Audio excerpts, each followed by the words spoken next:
We're so excited to have you with us as we celebrate our announcement of the National Spectrum Strategy and the Presidential Memorandum on Spectrum that the President will sign today.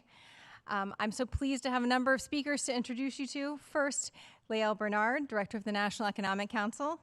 Then Arthi Prabhakar, my boss, and Director of the White House Office of Science and Technology Policy. Ann Neuberger, Deputy Assistant to the President and Deputy National Security Advisor for Cyber and Emerging Technologies. Jessica Rosenworcel, the Chairwoman of the FCC. And Alan Davidson, Assistant Secretary of Commerce for Communications and Information and the NTIA Administrator. Thank you so much. Lael, would you like to start us off? Great. Well, thanks for being here. We are excited by these announcements today. In a future that is digital and wireless, spectrum is a vital resource, and reliable access to spectrum is essential to innovation here in the U.S., to economic progress, to competitiveness, and of course, national security. Our satellite systems, TVs, cell phones, and wireless internet all depend on spectrum, as will be countless future innovations that are not even at the planning stage yet. Spectrum powers critical sectors like aviation, manufacturing, energy, and enables core government functions like air traffic control, disaster response, space, travel, and national defense. But spectrum is a scarce resource, and these new technologies are rapidly increasing demands on our spectrum. So today we have the release of 2 documents that will lay out a blueprint for managing that valuable and scarce resource effectively. A presidential memorandum on modernizing U.S. spectrum policy and a national spectrum strategy to promote U.S. leadership in the space. For many years now, leaders in both business and the public sector have been calling for just this, a spectrum strategy. Now, for the first time, we're really getting it done. Today's landmark national spectrum strategy offers a bold vision for our wireless future driven by U.S. technology leadership, as well as a near-term plan to fill our commercial spectrum pipeline. The presidential memorandum will ensure coordinated, consistent, and effective U.S. spectrum policy to achieve that bold vision laid out in the strategy. It establishes an interagency spectrum advisory council, which will ensure that all agencies' inputs inform allocation decisions by the NTIA and the FCC. Second, it lays out a White House-led process for escalating and resolving differences between NTIA and other agencies in a timely manner. Third, it directs agencies to share with each other the information they all need to make those spectrum allocation decisions wisely. And finally, the memorandum directs NTIA to complete detailed studies within 2 years of the spectrum bands identified in the National Spectrum Strategy for potential repurposing. Together, the memorandum and strategy are landmark steps toward a more transparent, more coordinated, whole-of-government approach to spectrum management. They'll enable us to better manage our scarce and valuable spectrum resources, helping our country maintain its innovation edge, creating jobs, and improving vital government services. So with that, I want to turn it over to OSTP Director Arthi Prabhakar. Thank you so much, Lael. It's so wonderful to see everyone here for this great occasion. So welcome to the White House. This is a day that's been a while in coming, and I think we're all happy to see it. I want to start with a huge thank you to all of my colleagues for this work, the folks here at the White House, but also across the administration, but also to all of the companies and the industry organizations, the civil society organizations. You've been part of this process, and your expertise and perspectives have just been really critical to getting it here.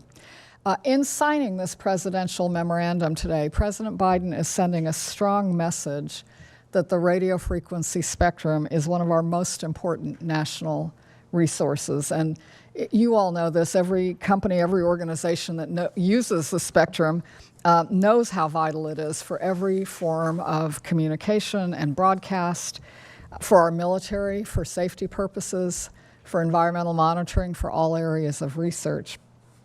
But we also understand that that means that the spectrum is crowded and that the demand for spectrum is growing. So, of course, I think it's not really surprising that the discussions and the negotiations about how we use the spectrum can be quite contentious and pretty difficult. So today the president is taking really important steps so that the government can make the decisions that move all interests in the spectrum forward. And I just want to especially take a moment to note that this memorandum also opens the door to the kind of innovation that can change how we use the spectrum. I saw what that could look like a number of years ago when I was the director at DARPA, and we started a spectrum challenge in which we challenged teams to use artificial intelligence to predict the best instant to transmit their bits in a fixed band of spectrum. And I find this really exciting because we're also used to living in a world of fixed resource. And when we start finding ways to break through those barriers, it really can open up, I think, some tremendous possibilities for how we use this precious resource in the future.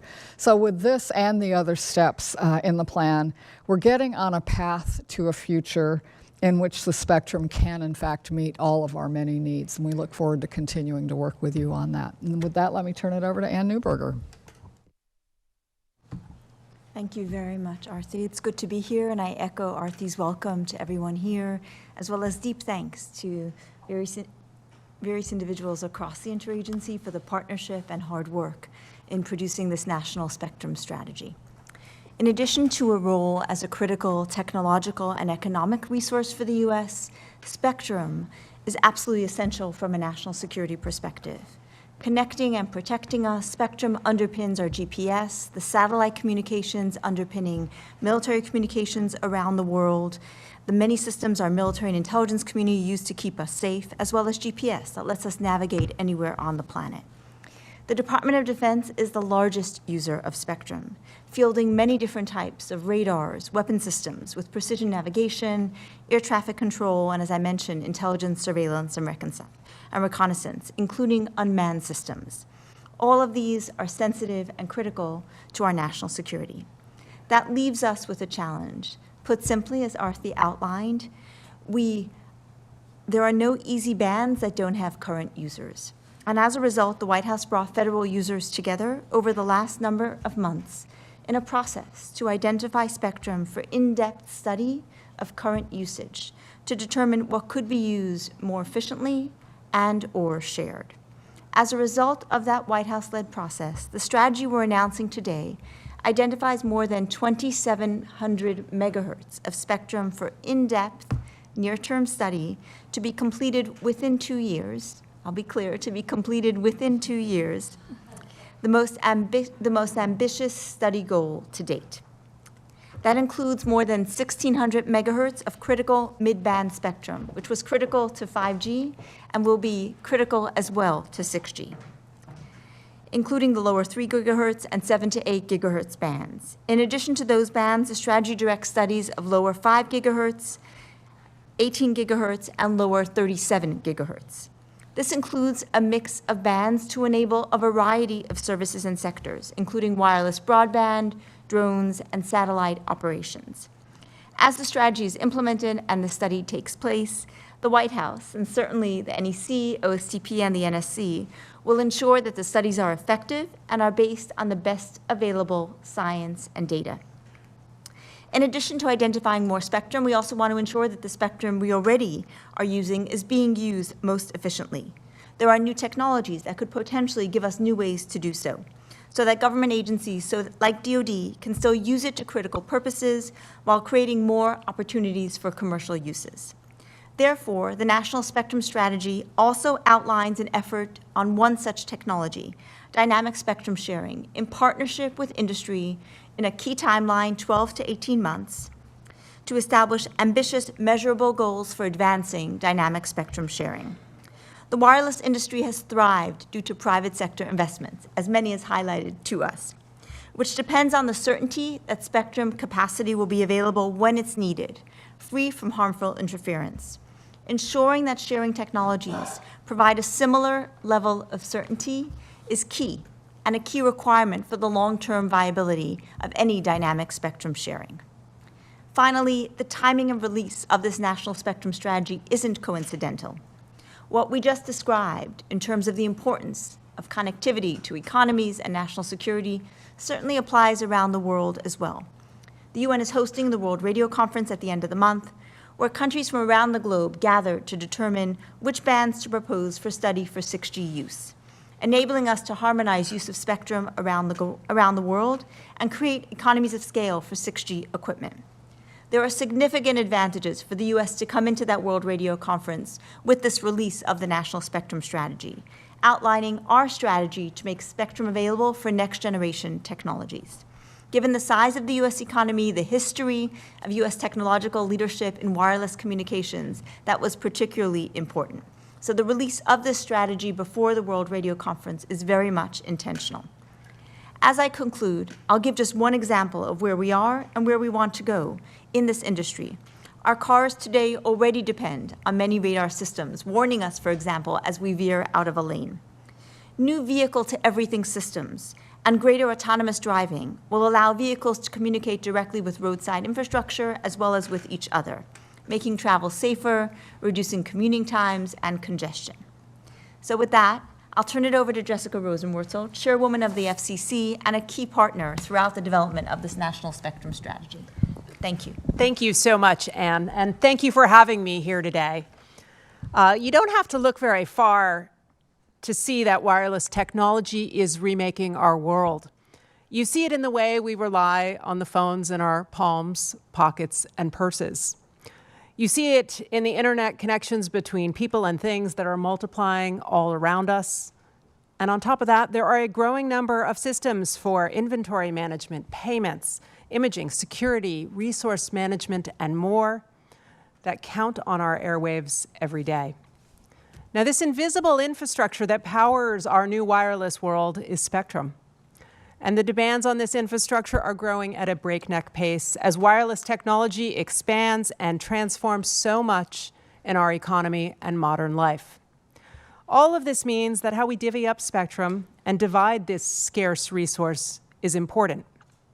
Making smart choices about its distribution are vital if we want wireless technology to continue to grow.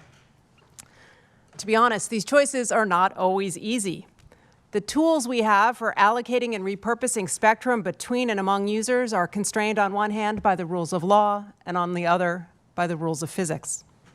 We face competing demands on our airwaves from federal users and non-federal users alike. But, you know, in the United States, we have always found a way. In fact, this country has long been a global leader in innovative spectrum policy because when the going gets tough, we get creative. And you see this over and over again. In fact, you see it throughout history at the Federal Communications Commission. The agency I run was the very first in the world to use auctions to modernize the distribution of our licensed airwaves. We were the first in the world to develop incentive auctions, a Nobel Prize-winning idea that uses market mechanisms to repurpose old airwaves for new commercial uses. And we used it to reorganize broadcast spectrum and make new airwaves available for first responders and mobile broadband. We were also the first to take scraps of our airwaves that were considered junk, they were called garbage bands, and on those airwaves we developed unlicensed spectrum, which supports what so many of us know and use every day as Wi-Fi. And today, that creativity continues with our development of spectrum policies that combine terrestrial and space-based services and what we're calling the single network future. So the next chapter in our wireless leadership is once again going to require us to be creative and think anew. And the National Spectrum Strategy is a start. It acknowledges the wide range of wireless technologies that exist today and the even broader array we are going to see in the future. Now, to make us get to this future, we're going to have to do two things, and this strategy recognizes that. First, we need a clear commitment to study specific bands, and this study puts 2,790 megahertz of spectrum on the table. Second, we need a clear commitment to develop opportunities in this spectrum we study for near-term commercial use. And though it's not the subject of the National Spectrum Strategy, there's one thing that is looming behind this effort that is also fundamental. In fact, I think it's actually necessary for the strategy to ultimately be a success, and that is restoration of the FCC's Spectrum Auction Authority. For 3 decades, the FCC has used this authority to distribute licenses for our airwaves so commercial actors can deploy, create, and innovate. And over this time, we've held 100 auctions and raised more than $233 billion for the United States Treasury. As a result, our auction program has enjoyed strong bipartisan support at home, and our efforts have been a model for regulators worldwide. For all those reasons, in the past, Congress has always extended FCC's auction authority without interruption. That didn't happen this time around, and we need to fix it stat. Because restoring this authority will provide the United States with the strongest foundation to compete in a global wireless economy, counter our adversaries' technology ambitions, and safeguard our national security. It will also provide us with the tools essential to take the airwaves this strategy identifies to commercial markets for 5G, 6G, and beyond. Now let's make it happen. Thank you. And now over to my friend and colleague, Alan Davidson from the Department of Commerce. Thank you, Jessica. Thank you for your partnership and your collaboration. Honestly, I do not think we would be here today without it. And a huge thank you and acknowledgement as well to our leadership at the NSC, the NEC, OSTP. Honestly, you all have been incredibly supportive of this effort, and we would not be getting it across the finish line without the kind of leadership that we've seen across the White House. We're here today because of the central role that the RF spectrum plays in American life, as other speakers have said, from the cell phones in everyone's pockets to the satellites that help predict the weather. Radio spectrum is crucial to everyday life today. As a result, spectrum is among our nation's most vital and scarce national resources. It's been clear since I started in this role that we're only going to meet the demand, this increased demand, with a coherent, long-term strategy, one that offers more certainty to industry and agencies alike, that supports innovation, and that will position the U.S. to lead the way internationally. Today, we have that strategy. Taken together with the Presidential Memorandum on Spectrum, the National Spectrum Strategy will help meet our nation's spectrum needs, harness innovation, and build economic and national security for years to come. The strategy charts a whole-of-government approach to achieving these goals. Let me recap the 4 main pillars of the strategy, which you all have here in front of you and which we've now posted. First, as you've heard, the strategy identifies over 2,700 megahertz of spectrum to study for potential new uses by both the private sector and federal agencies. That's nearly double our initial target, so we're very proud of that. Second, and I know the bands are going to get a lot of attention, but these other pillars are incredibly important for the work ahead. The second thing is we're going to embark on a fundamental reassessment of how the government and private sector coordinate on spectrum. The strategy calls for a new long-term planning framework to bring together stakeholders, including industry, civil society, and federal spectrum users. This new and improved approach promises to help us uncover earlier and resolve the kinds of conflicts that we have at times missed in the past. Third, the strategy calls for the research and development of new technologies for spectrum management, including, as we've heard, dynamic spectrum sharing. We have to make better use of the airwaves that we have, and technology will help. This commitment to exploring new ways of sharing will also help foster the growth in Wi-Fi and other shared spectrum technologies. And finally, the strategy calls for a national spectrum workforce plan to grow a diverse ecosystem of spectrum experts. Like the workforce surge that we did on cybersecurity and are doing now, like the workforce surge that we've called for on AI, this commitment reflects the administration's understanding that we need to grow the ranks of technologists that America will need to address the critical tech issues of the future. Our next step is to make the strategy's call for action a reality. Within 4 months, NTIA will issue an implementation plan to carry out the strategy and the presidential memo. It will lay out a plan for the strategy's intensive band studies, which will be completed, we heard you, Anne, in 2 years. You heard it here, at the latest. It will also cover the many other homework assignments in the memo and strategy. I'll also just say as a little aside, what the chairwoman just said as well, it's not part of our implementation plan, but the need that we have for auction authority is quite serious, and a huge part of being able to implement and move forward on this plan is going to be making sure that we get auction authority reaffirmed in the Congress. In closing, let me just share that the National Spectrum Strategy has really been a labor of love for many people across the administration and at NTIA. I think I've learned it takes a village to craft a strategy. Let me start by thanking, first of all, let me thank everybody who submitted comments and participated in our listening sessions, who spoke with us. We've tried our best to steal your best ideas, and thank you for sharing them with us. And that includes many of you in the room who I know submitted comments and were part of this. I also want to do a quick shout out to Austin Bonner, who's here from OSTP, who has been really a singular force in making sure we move this forward. The team at NTIA has been working,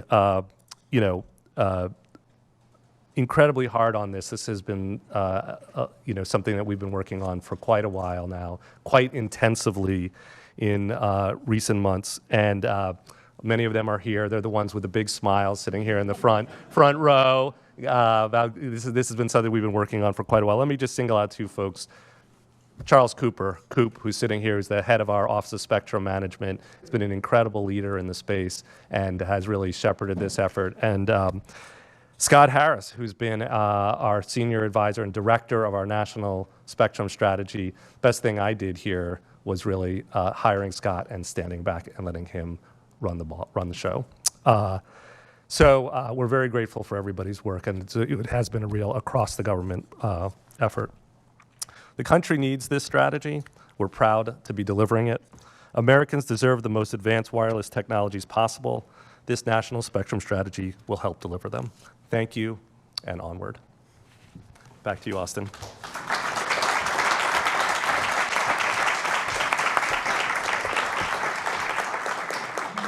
With those great remarks in the books, I am just so glad to say on behalf of the Biden-Harris administration, thank you so much for being here. As Alan and others have laid out, there's a lot of work ahead, and we look forward to engaging with you on all of it. So thank you very much.